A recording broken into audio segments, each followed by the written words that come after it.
Hey guys, it is Quincy with a Slightly Better Wife.com with my cutie girls here to show you how to make a balloon garland. A couple weeks ago for this little sweetheart's graduation party, we made a balloon garland using an actual kit that we ordered off of Amazon. It was gorgeous. And now our 13-year-old is off at camp and we wanted to make another one to celebrate his homecoming in a couple of days. So we didn't have the kit, we didn't want to buy another kit, we had plenty of balloons. I'll show you how we did this. So this is 2-inch wide masking tape. You figure out how much you want. For the sake of this video, I'm just gonna rip off a little piece and show you, but you'll wanna keep it as long as you want your garland to be.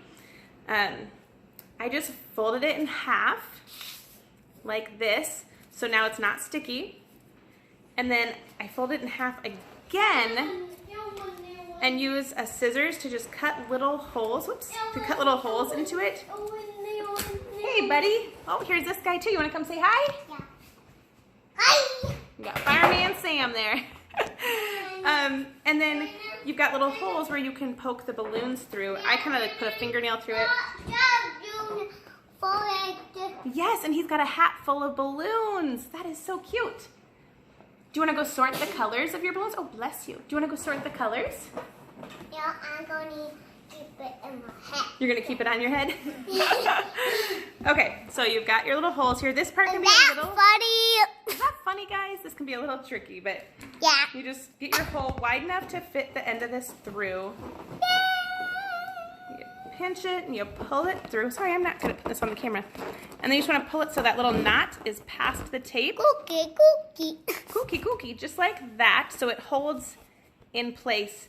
And I started off making little holes all over, and I didn't use all the holes, but our last one with the kit went really well, and this gal threaded all of them through.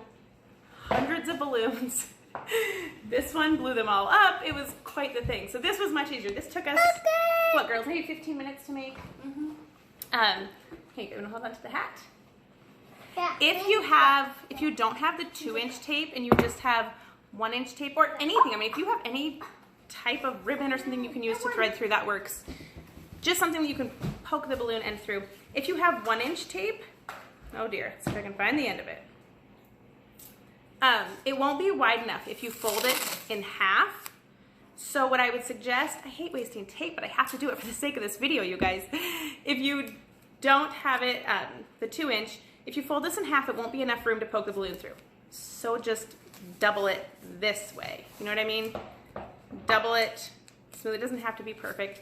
And then it'll be wide enough to poke your balloons through. Make a little cut on it.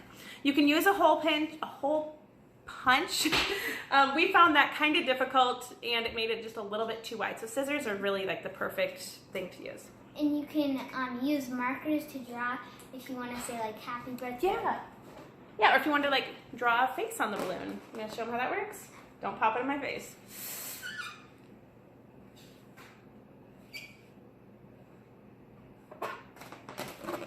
How cute. Oh, it makes some hair, yes. So just a fun way to add a little cheer to your home, pretty inexpensive, and just a fun thing to do to keep our hands busy. Do you have any suggestions or advice since you're kind of a balloon garland queen? Just make sure you make it extra long so you can put as many balloons as you want on there. Oh yeah, that's true, because so like say you want it to be 10 feet, you should make it like 15 feet to make sure you have room to hang on the ends too, right? Yeah. All right, guys. Thank you so much for watching. And as always, go out and do something awesome. Bye. See ya.